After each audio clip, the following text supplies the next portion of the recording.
What's going on, guys? It's Nick here, back with another video. It's Monday, it's new time, and it's time for the Mock Draft Monday. We are going back to full PPR, 12-team league, and I'm doing a draft from the 8 spot this time. People have complained this like 7, 8, 9 range is like the most difficult to draft from this season, and it makes sense. It kind of is.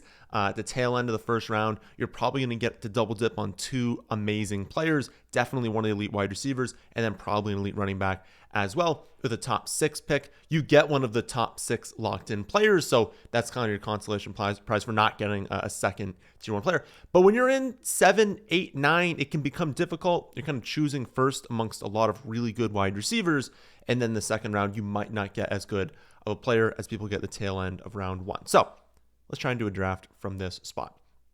Again, the top 6 picks can kind of go in the order that you want them to go in, but it should be Chase, Saquon, Bijan, Jefferson, Lamb, and Gibbs in some order. I've done the 2 videos this last week going over how I would rank each of those positions in full PPR. I think this makes sense. If you wanted to move the wide receivers a little bit higher, you could do that. If you wanted to put Bijan over Saquon, you can do that, but those should be the 6. Then Puka goes to 7. I have actually in half PPR moved Puka over Malik Nabers. I do still have Malik Nabers over Puka in full PPR just because Malik Nabers could literally have 200 targets this season. He was an absolute target hog last year. But underlying metrics for Puka are just like so good. I mean, they're so good for both of them. There's a reason they're going, at this spot. In a normal year, they probably both go top 5, but in half PPR, I have moved Puka over Nabers. But in this one, he's gone anyways. So we didn't even have the option to draft him, but I wanted to point that out. And I talked about in the video how Puka and Nabers are almost in this like mini tier. So when you do get into that range, I think those are the options. I don't really think it's viable to go after like McCaffrey, Genty over those guys. I think you kind of have to push those aside. Puka and Nabers, I think, should be like 7, 8 in pretty much every, again, 1 quarterback format. So that can at least help a little bit out if you have the 7 or 8 pick. I do think both those guys are fully deserving of going that early and are better bets than the wide receivers going a little bit later. So take Nabers. Genty, McCaffrey off the board. No other running back goes off the board. Amon-Ra, Nico, Brian Thomas, Wilson, JSN, and Drake London. Again, it's a full PPR format. So I don't have that as crazy. I do think my top 13 players are off the board. We're at 17. So not wild. And then kind of no huge reaches besides JSN. I'd say JSN, Garrett Wilson. A lot of people are hyped about Garrett Wilson. I think you can be hyped about him. I don't think you can be hyped about him in the early second round. So I don't think Garrett Wilson, JSN should have gone that early, but definitely Brian Thomas Jr., definitely Drake London. Drake London's a player who could honestly be a top 7 pick next season. So they're off the board. So our option here is not to go quarterback. It's too early. Theoretically, Brock Bowers, although I don't have Brock Bowers as a top-rated player, but Brock Bowers is an option for us. Of course, you have A.J. Brown, you have Ladd McConkey, kind of the last 2 of that top tier of wide receiver, and then you get that tier breakdown into T. Higgins, Tyreek Hill, Adams, Rashee, all of them, especially with the suspension now for Rashee. You could argue if it was a guaranteed no suspension that like you would probably take Rashee Rice at the spot. Not saying a suspension has happened yet, but it's going to happen. He's going to miss, we'll just guess 4 weeks. That's what you should kind of be anticipating right now. Can't take him. So only A.J. Brown and ladder options here again with Bowers, but then Achane. And I've talked negatively at times about Achane, but there is not much negative you can say in a full PPR format when he could easily be, the top scoring wide receiver, top scoring running back playing as a wide receiver half the time in fantasy. Like he could have 80 receptions this season. And with the loss of Jonnu Smith, only filling that with Darren Waller at the moment, unless they bring someone else in. The target share is so unbelievably locked in. Of course, you have that negative of if Tua gets injured, he was like 42nd best wide receiver in fantasy on a per game basis without Tua last season. It was really bad, but you kind of can't take that too much into account when you say, okay, but if he doesn't get injured, Achane is probably going to return first round value in full PPR. So he's a great pick at this spot. It also kind of saves us a little bit in that if we end up going with, I would take A.J. Brown. I have it 1.6 points, so that could flip-flop there, but I have A.J. Brown over Ladd. So if you went with A.J. Brown at this spot, That's totally fine. It's full PPR. We're probably anticipating starting a wide receiver in the flex spot most weeks. You guys know I really love the top end of wide receiver this season. It's dominant. But if we go wide receiver, and we don't have a good running back value in the next round, and we're forced to do another receiver, it can become a situation where value just not like ends up not being there for a couple of rounds, and we dig ourselves into a hole. Whereas if we can just go wide receiver, running back, we can at least be even through 2 rounds. No matter what happens in the next 2 rounds, it's totally fine for us. You don't want to be like, okay, I'll do this, but just like crossing your fingers that there isn't just extreme wide receiver value again, because you can't go 4 wide receivers in a row in a redraft format where you can't start them, right? We cannot do 4 wide receivers in a row. So I think the smart pick here would be you take Achane, you lock in 1 million receptions for both your top 2 picks. So we do that. Predictably, Bowers and Trey McBride go in round 2. Josh Allen, Lamar Jackson go in round 3. Then we can even split a running back and wide receiver after that. A.J. Brown, Ladd, Tyreek Hill, T. Higgins, Devontae Adams, the ones we talked about. And then Derrick Henry, Jacobs, Bucky Irving, and Chase Brown. Oh, and then I was on Mike Evans there. 0 surprises there, 0 bad picks. Those are all correct picks. This is a sharp draft, again, besides the JSN and Garrett Wilson start there. And also, for those of you, I guess, unfamiliar, we do these drafts on Fantasy Pros because this is the most accurate. This is like if you were drafting in a sharp league, this is what would happen. If you just take a glance at ADPs on ESPN, Yahoo, again, it's too early right now. We don't want to be drafting over there because it's so unrealistic. Nobody is doing their fantasy draft right now. That's all going to happen in August, and so the ADPs aren't great. But the ADPs are a complete and utter joke. The teams you can build on those formats. If you were actually just practicing here, practicing on my mock draft simulator on our app, if you're just practicing on those places and then you jump in to, an ESPN league, you're going to be like, what the heck? You're going to be like, this is the easiest draft I've ever experienced in my life. Now, again, it depends who you're drafting against, but the ADPs are a joke on those ones, which is why we kind of can't use those ADPs. Okay, we're up. Achane, Neighbors. Great start, locked in production there. Kittle's an option. I don't know where I have him exactly ranked, though. I have him at 39. We're at 32.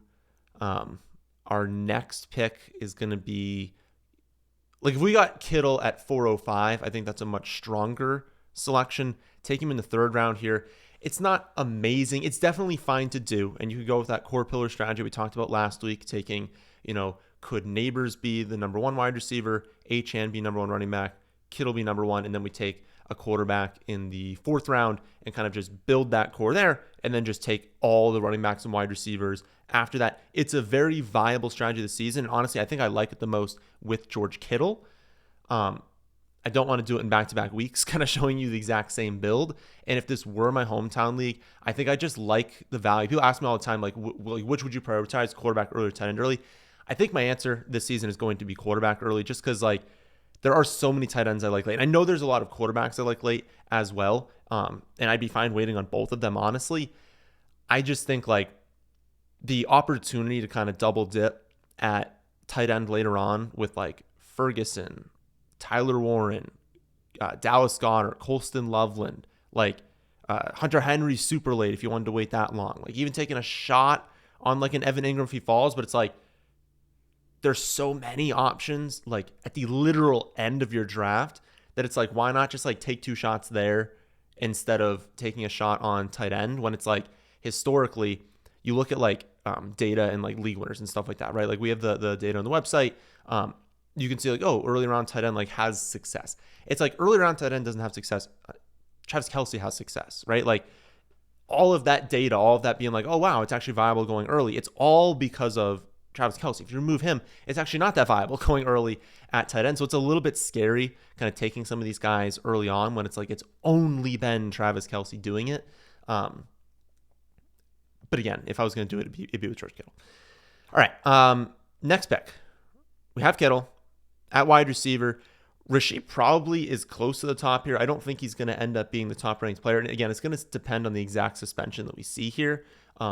Right now, if I'm factoring in 4 games, I wouldn't take him in 3 probably. I would probably lean towards taking him. I would say, honestly, in round 4, it would start to be okay. You start to think about the early part of the season, and it's well, obviously, it stinks if you don't have him for 4 games. But if you're ever going to miss 4 games, you want it to be when your team is probably more healthy and has no buys. And that is the first 4 games of the season. So it would be the optimal time to lose him. You have a ton of options. If you lost him for 4 games towards the end of the season, like you might just be scrapping by. You might be like, I have 3 dudes on bye. I have 1 backup wide receiver, and it's Darius Slayton. And I don't really want to play him this week. So it's like early in the season, you're going to have options. So it's not the end of the world. But I think in 3, there's enough good options where I probably wouldn't go there. And looking at the other options, I feel like it would make sense not to go there. We could take Jonathan Taylor. We could take Kyren Williams, Breece Hall. We talked about in the running back video, I believe that went out on Friday.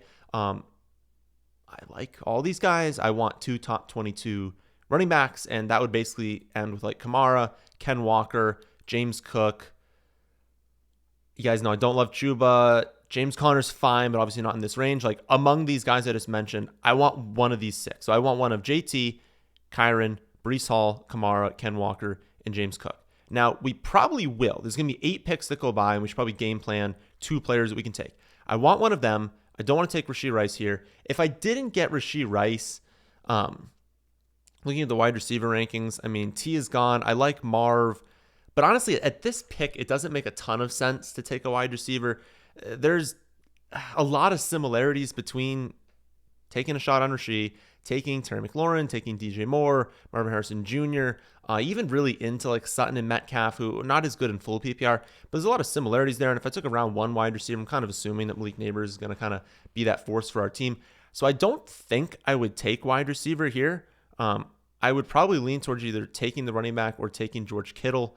We're not going to end up getting George Kittle, I don't think, because I was seeing if these 2 teams kind of had him. I think it makes more sense to take the running back. I think there's a better chance that, like, if you saw these 2 teams double dip on running back, or on wide receiver start off, the 11 and 12 teams, there's a very real chance that we see 4 running backs go off the board right here. And again, I want one of those 6. So I just think there's too much of a risk that one of them doesn't get taken. Or one of them isn't left for us. So I think you just got to take your top running back at this pick. It is a bit of a drop down, but I do have Breece Hall just a little bit ahead. It would definitely be JT in a half PPR format, but just because in full PPR, JT is just not going to have receptions. Doesn't really matter who the quarterback is. Breece Hall, I think, just is a much better bet to rack up receptions. I think big bounce back season from him. They're going to be very run heavy, but we know that Fields is fully capable and willing to dump off the running backs. Like you take Breece Hall, you say it's okay if they take the rest of the running backs because now we have Achane and Breece Hall. And then if they do that, it's because now we have like Kittle, Rice, Marv are available to us in the next round. So we'll take that. What happens? Honestly, not as running back heavy as I would have expected. Oh, George Kittle goes at 404. That's just depressing. We obviously would have taken him at that spot. But JT goes, Kamara goes, Kyren goes. That makes sense. Burrow and Jaden Daniels off the board. So Jalen Hurts is still available to us. And then Rashee Rice and DJ Moore go. So not bad. I mean, Ken Walker and James Cook still viable. Again, we have that drop off after that, but I think there's good enough value later on where I probably wouldn't take another running back here to fill up the flex spot. So I think we're good with Breece Hall and Achane. I think it really comes down to, do you want Jalen Hurts or do you want Marvin Harrison Jr.? Like, do you want to take, I would say Marv and Terry McLaurin are kind of the end of that tier of wide receiver in this range. Jalen Hurts, obviously, there's a huge drop down. If I didn't get Jalen Hurts, which I wouldn't if I passed on him, if I didn't end up with him, I would just wait a very, very long time before drafting. It becomes a little bit more risky because now we are in the range. If I don't get Hurts, we've basically hit my threshold of like, I didn't get a top 3 tight end. I didn't get a top 4 to maybe 5 quarterback. I'm probably wanting to double dip later on and just take a bunch of running backs and wide receivers. So we need to understand that if we take what would probably end up being a wide receiver at this pick, it means that we're going to take a bunch of running backs and wide receivers after that, and we're going to wait at both tight end and quarterback. And it's like, are we okay with doing that? I feel like I want to show you guys a build that has that, because I feel like in a lot of these recent drafts, we have taken early quarterback, we have taken early tight end, and we've seen how that can work out, and you can make really good teams doing that. I want to draft, like, maybe this is a really competitive league. People are taking both those positions early. You're unsure if you're going to get amazing value at running back and wide receiver in these middle rounds. Or maybe you just think, I want to be, injury agnostic. Like, I want to make sure that even if there's a lot of injuries this season, I'm good. I want depth at running back and wide receiver because I think there are enough good tight ends, good quarterbacks later on in the draft I can identify that I would rather just forego these like really mediocre wide receivers. Because let's be honest, like once we get into the range of like, down here, like the 50s, basically wide receiver, like the odds that any of these guys hit for like league winning seasons is very low. So take as many shots as you can maybe at these positions. Same thing for running back, which falls off even faster. Let's do a build where we kind of go with that thinking. So given that, Marv is my top player. He does beat out Terry McLaurin again, full PPR. Even last year with them going off, like the cap ceiling for receptions for Terry McLaurin, like he's not going to have 100 receptions. Like he's probably not going to have 80 receptions. So Marv just has a higher ceiling for receptions. You would just prefer that. Again, I'm kind of all in on the Cardinals offense this season. I think it makes a lot of sense for us to take here. Okay. So again, we obviously don't get Jalen Hurts. Sam Laporta also goes off the board. And then more wide receivers and running backs. That makes sense in full PPR. We see Terry McLaurin, Ted McMillan, Devonta Smith, Sutton, Godwin, Metcalf, and George Pickens go. And then Chuba Hubbard, Ken Walker, James Cook, Martin Hampton, and James Conner off the board at running back. So again, we are in the range of quarterback and tight end that historically you probably don't want to be drafting from. We've missed out on the top end. We're taking this mid-range at kind of elevated values. We want to be avoiding this range for both positions. So let's just keep hammering running back, keep hammering wide receiver. If I look at the wide receiver rankings, it looks like the top player is Waddle. Waddle is there. Okay, so Waddle is the top player. We've got Zay Flowers up there. We've got Jameson Williams up there. We've got Xavier Worthy up there. But again, I've been backing off Worthy, and I do have Waddle as top. Wouldn't make a ton of sense to like forego Waddle. He's top kind of by ADP as well. Definitely Olave kind of fits into this as well. But I think Waddle would be our play at wide receiver. At running back, we like Mixon. We, of course, recognize the age, but we like Joe Mixon. We like DeAndre Swift. We love RJ Harvey. We like Monty, but not as much in a full PPR format. We're okay with Aaron Jones, but it's more of a floor play. We love Travion Henderson. Rankings-wise, we do have Harvey as the top. We have Harvey at 53. We're at 58, so it's a good pick there. If we look at the draft board, it's still relatively likely we've got 3 of the 4 teams here only have 1 running back. So it's again a spot where we could see, it's not a guarantee, but we could see a run at the running back position. I think it makes more sense. I'm honestly cool with any of like Flowers, Olave, Waddle, JMO. You could throw Worthy and honestly Travis Hunter into that mix as well. You could throw Calvin Ridley into that mix. Honestly, you could throw a lot of these players. So I think it would make sense again to kind of go one and the other. But yeah, Harvey actually edges out. It's Harvey, Chuba, Henderson, Joe Mixon. I think Chuba was already drafted, but I just listed him off as well. Tight range, very tight range projections-wise, but Harvey edges them out. I really think it just comes down to, again, you could kind of play the ADP game here and not get Harvey, but I think I just want Harvey on teams. Comes down to just the coaching here. Like, we just know historically Sean Payton backfields have always been really targeted at the running back position. I think I said the stat in the video, but it was like, out of 9 of 10 seasons, they've been top 4 in targets to running backs. And last year, it was just because they were so bad. They only finished 8th, but just 8th is still good. There can be so many targets this backfield.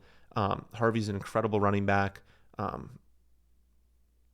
It's just like it's just such a guarantee that he's going to have a great workload, great defense, great offense. Like everything sets up to where he's going to have a great season. I want Harvey on my teams. So let's draft Harvey. Looks like Waddle still might be there. So after we go, we want to see quarterbacks and tight ends go. So that's great. Holmes, Baker Mayfield, and TJ Hawkinson go off the board. Travis Hunter, Zay Flowers, and Olave go. And then it's Mixon and Travion. So we still get to go with Jalen Waddle, who now becomes both their top-ranked and my top-ranked player overall. So we draft him. That makes all the sense in the world. Pull up the draft board again. Okay, team, we should probably go over. Achane, Breece Hall, and RJ Harvey at running back. Malik Neighbors, Marvin Harrison Jr., and Jalen Waddle at wide receiver. Very strong. And we think, we kind of invested in Waddle on the bench here before tight end and quarterback. We've got opportunities. There are bye weeks. There are injuries. There are bad matchups. There are busts. Maybe I'm wrong on some of these players and they just end up not being that good. We're going to want to be able to flip-flop things around. We're going to utilize this first bench player a lot more than you anticipate. Okay. Still don't want to be targeting these tight ends. Kelsey, Engram, Joku, Andrews. It's all basically the same pick. You don't want to be the first in that range to draft them. Quarterback, certainly fine picks, but there's no reason to be the first to take Fields, Purdy, Caleb, Dak, May, Love, Lawrence, McCarthy, Penix. They're all good picks. Sure. Let someone else start that trend, and then we'll just kind of be at the end of it, right? At running back, let me scroll down a little bit. We're in this general range. So we like Tony, Warren, and I would say drop down. You can throw Pacheco into that range, but he's just not going to have receptions, and so you don't love that.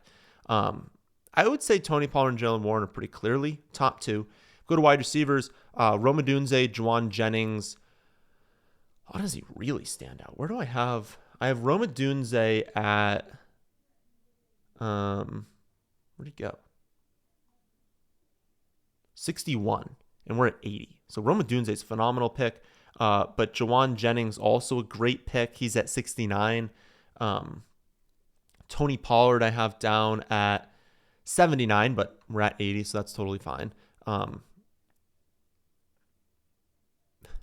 I still think running back, again, we still have two teams here. We have a Hero RB build with Genty, who's gone 3 wide receivers, a tight end, and a quarterback. And we've got another Alvin Kamara hero team with 3 wide receivers, tight end, and quarterback. So I still think it's more likely that they take running backs, but that hasn't been the trend. They've been taking these wide receivers. I don't know. I think you definitely want to end up with 2 of these players. I feel like my gut says you take Tony Pollard. You probably forego Odunze, but maybe you end up with Juwan Jennings, who incredible underlying metrics for like first downs to route run, yards to route run, like all these things, like great when you don't have Debo and Ayuk on the field. He's got the holdout situation, which I think will probably be resolved. Like I think that the 49ers kind of know, like we need Juwan. We can't also lose Juwan Jennings, have Ayuk like not start season healthy, and like at that point, Kittle's probably gonna be the top tight end by a mile to start the season. But it's like I don't think they can really trade him away. So I think he's going to stay. I think he's going to be heavily involved this season. So I think you risk it. You take Pollard, then you look into Juwan, and then maybe we start to look at these quarterbacks and these tight ends after that. But I think lock in Tony Pollard. Oh, wow. Neither Odunze or Juwan go. So I take Pollard. We do get 4 running backs. Pacheco, Etienne, Rashad White, and Jalen Warren. So I think it was good that we took Pollard. But then Diggs, Shakir, Ayuk, and Pearsall, which isn't like a crazy group, but definitely prefer our 2 wide receivers here. So interesting. I mean, I was talking up Juwan. Obviously, I still have Odunze ranked higher because I think Odunze has the best chance to just have like a true breakout. The offense just gets way better. He's really focused on. But I would be fine if you wanted either one of those at this pick. Okay, we take them. Oh, Drake May goes. I was thinking about Drake May at the next one. So unfortunately, Drake May goes off the board. A bunch of running backs and wide receivers go. We're not going to highlight all of them. None of them were weird. I would say Javonte Williams maybe a little bit earlier than usual, going ahead of like Scadaboo, Charbonnet, Tracy. That's probably not correct, but nothing was weird in those picks. Okay. We are now in the range where we're in mostly handcuff running back. So you can argue like Stevenson's a premier handcuff, Spears is a great handcuff, and we have Pollard, so it's not a bad pick for us to make there. But I mean, we're looking at like Eckler, Bigsby, Ray Davis, Benson. Dobbins, honestly, is a pretty good handcuff for us to have as well. But you look at these guys and you're like, okay, these are not players who we're expecting anything really from early in the season. So I like that our bench is Waddle, Pollard, and Odunze, not these guys. You look at wide receiver, and there's some good options for us. Obviously, we like Mooney this season. We like Igbuka. We like Shaheed more like a half PPR format. We're on Underdog, which is also half PPR. We like the upside of Golden, but you start to look at this range as well, and you're like, okay, very clearly drop-offs from what we've been seeing. Quarterback, tight end, there's some good options for us. So Justin Fields is a good option. Brock Purdy is a good option for us. Caleb Williams. I would say a little bit of drop into like Dak, Jordan Love, JJ McCarthy, but they're good as well. We still have these options at tight end. If I pull up tight end rankings in full PPR, it is still Travis Kelce. I have Travis Kelce at 95. We're at 104. So Travis Kelce, still a good pick. Where do I have? I want to see the difference between Kelce and like that Ingram range. So I have Kelce at 148.6, a very clear drop from Hawkinson. Then I have Ingram at 146. Then I have Tyler Warren at 141. So that's the one thing that you kind of look at for tight end. And it's like, yes, Kelsey and Ingram are better, but Tyler Warren's sitting down here. I have it as a 7-point difference over the entire season. And you could probably get Tyler Warren a lot later in drafts. And so it becomes a situation where you're like, would you rather go like quarterback, maybe the last running back or wide receiver you want from that position, and just wait for Tyler Warren? Or would you rather lock up a little bit better value? I just like, in my mind, right, who has a better ceiling? Travis Kelsey or someone like Tyler Warren? And you'd think, oh, it's got to be Kelsey. But like, and I guess maybe to start the season with Rashee Rice suspended, maybe you get some usable games there, but another year older, unbelievably inefficient last season, was a non-factor when Rice was playing last year because he was going to take a back seat. Once Rice is back, like, Kelsey's going to get what? Like 5 to 6 targets a game. He's probably going to be efficient on those, like on a catch basis, but not a yardage basis. So it's going to be like a ton of games with like 4 for 30, 4 for 35. He'll occasionally mix in a touchdown, but probably only like 5 or 6 touchdowns on the season versus someone like Tyler Warren, who could literally lead the team in receptions. Like that's like an outcome that could occur. So I don't know. It's a difficult call. My gut says in like a hometown league, I'd be like, I'm just not taking, especially like the short turn here. Like, why take Kelsey? See if we can get another value here. But like, I just don't see a need to take him when there are so many other options that are pretty solid. So I don't think I would go with him. Who's my top? I want to see the quarterback differences. I'm pretty sure it's Fields, but oh no, it is Caleb Williams. But it's so close. I mean, like, Fields is 5 points. So it's Caleb Williams, then Purdy, then Fields. It's all just going to be like who you kind of feel like drafting. I like Fields as part of like the double dip builds. So like there's so much variance to Fields. Also kind of benefits us a little bit if we took Breece Hall, being like, okay, if Fields has a great season, they're scoring a lot more points. That benefits Hall, and we want Fields at quarterback because of the checkdowns. So not a bad kind of combination to have there. And again, I like the double dip because he's so variant that like he could be someone I'm starting every single week, or he could be someone I'm dropping by week 5. And so I would like to have 2. So I like doing him on those 2 builds. I don't know. My gut says just take a running back or receiver here. Like it just, honestly, it's telling me draft like Mooney or Buka. I don't remember who I have first between the 2 of them, because I know in half PPR it's Mooney. I have Mooney. I have Mooney first at 90. So a decent pick. My gut says take Mooney. That gets us this bench spot. Take one of quarterback or 10 at the next spot. Take the other and then a running back after that as like a handcuff or something. And then only have one more bench spot. I'll take either a backup quarterback or a backup tight end. So only have one more running back, one more wide receiver. And again, my gut says I want to take that one more wide receiver at this pick and just guarantee that I have 5 wide receivers I feel comfortable with this season. I think that's the play. All right, let's do it. Mooney, next round. Kelsey does go, but no quarterbacks go and a couple running backs and then 2 wide receivers go. Okay. I think we take one of quarterback or tight end at this pick, which safer option. The better option is probably to take Ingram. Don't really care. I can double dip on 2. I'll do that. Take Ingram, double dip at quarterback, take a running back. I think that's how I would end it. So we do that. We will take, I have Caleb just ahead of Purdy. We take Caleb. Purdy does go after that. I'll pull up the draft board here so you guys can kind of see what happened there. Basically, we took Ingram. We wrapped around. We got Caleb Williams. Purdy goes the pick before us at the next one. So we'll take probably McCarthy, I would imagine. I want to be loading up on Drake May, but Drake May went pretty early in this one. Yeah, McCarthy. Oh, no, Dak. Dak Prescott a little bit before McCarthy. So we take Dak Prescott, and then we'll just take a handcuff running back that Oh, actually, yeah. Handcuff running back, and then we'll take defense, and we'll get on out of here. We don't have any of our pure handcuffs, but you guys know I love Marshawn Lloyd. I think Dylan Sampson makes sense if you think there's some sort of suspension coming from Quinshon Judkins. Mostly garbage at running back down here. Again, good that we have that trio of Achane, Breece Hall, and Harvey in enough room to where if there's an injury or something happens there, like the wide receivers, we can kind of play here. But not a lot. I would probably say Marshawn Lloyd is the smartest pick here. If he ends up being the pure backup there, he's going to be way more valuable than a lot of these other backups. But we kind of don't know yet. But his ADP is obviously going way up once we do know, so it's good to take him, now. Defenses, again, I'll list off the top end defenses right now. Broncos, Steelers, Texans, Bears. So we have the Texans right here. We'll take them. All right. I think the build ended up being pretty good. Maybe 87 I kind of can agree with to some degree. Let's do it. I think you guys can mostly see that. Okay. Starting lineup.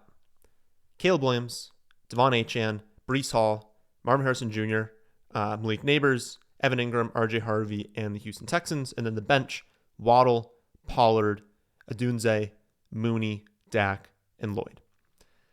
I think the team is really strong. I think we're going to get very usable play out of a combination of Williams and Dak Prescott. I feel totally fine, again, when you miss out on that top 4 to maybe 5, including Burrow. Just wait and double dip. It's all going to basically be the same. Tight end, I think we did totally fine waiting that long on Evan Ingram. I think the difference between Ingram and Kelsey was minute. Definitely a chance that Ingram has a great season here. And I'm not concerned about doing Ingram and Harvey.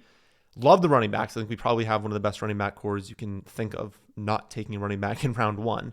And then I believe in Marv. I guess if you guys don't love Marv as much, I still think Waddle has a great season. I think Adunze has a breakout year.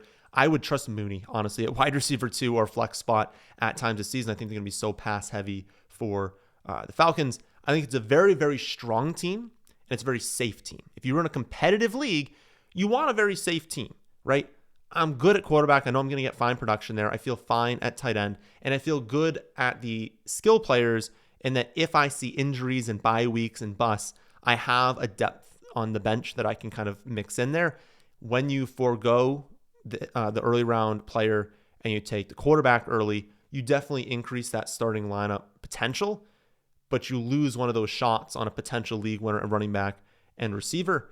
And the same thing with tight end. If we go with George Kittle there, yes, we get an upgrade at the tight end spot, which can definitely help us, but we do lose that flexibility. And so as you get into more competitive leagues, it's maybe something you forego a little bit more. In weaker leagues, worse competition, you want to be taking these top end quarterbacks, top end tight ends, because you will be getting value at those spots later on. And everyone knows who the best quarterbacks and tight ends are. So those aren't exactly going to be a surprise to people. They're going to draft them early.